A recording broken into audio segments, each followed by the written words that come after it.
Pane chinhu chandirwadza mukati mewanamati. Kuti chii chiri kuitika? Ana baba vari kurowa varume vari kuhura nevakadzi vavo. Saka iwewe zvauri kurowa murume uri kuti zoni ndiyaguma here kuhura nemukadzi wako? Dhila nemukadzi wako. Hakuna mukadzi akagarika mumba nhasi kuti ndakunohura. Ana baba ndini muri kukonzeresa kuti wakadzi wahure. Mukadzi akachengetwa, akapiwa rudo, akapiwa nguwa, hapana kwaanoenda chero akadiwa nevarume panze anoti ndina tenzi wangu ari mumba. Hapana mukadzi anobuda nhasi kuti nhasi ndakunohura.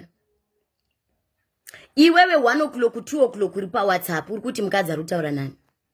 Unobuda makuseni tiri kunoshanda, wodzoka usiku tiri kushanda, mupe kamari yacho. Zvinhu zviri badzi zvaunenge uchitotadza mukati memba.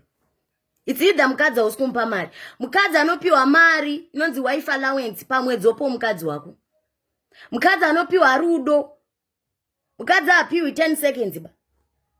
Pane mukadzi anogarira 10 seconds. Uti ndiri mumba. Wozviti baba 10 seconds. Ana baba chinjai maitiro. Mukadzi unotomubvunzo, mai mwana chamuri kudo chii? Mukadzi wangu geza nhasi ndibudo newe timboendawo. Mukadzi wangu kana tichiti pai mukadzi mari atisura timbe ma 10,000 ma 20 ba. 200 rand 300 rand mukadzi anofara. Iwe kutenga ma 60 rand airtime, mukadzi atorina kana 5 rand edata. Wotengera. Iwe uri kuti mzoni mukadzi pa WhatsApp ari kupinda nedata rani. Ana baba idai wakadzi wenyu. Respectai wakadzi wenyu. Maintainai wakadzi wenyu. Hembe ari kutengerwa nani? Pamwe iwe uri kutorova munhu atokuchengetera mukadzi kuti aonekera jekerere pane wamwe.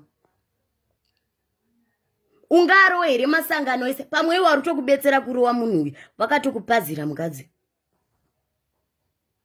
Ana baba chinjai maitiro. Handizvo zvamuri kuita kuti murowa warume vari kukuchengeterai wakadzi. Hakuna mukadzi nhasika akagara mboti nhasi ndaunohura.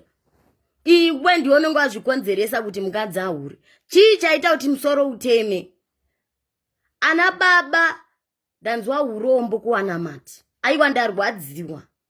Ndarwadziwa.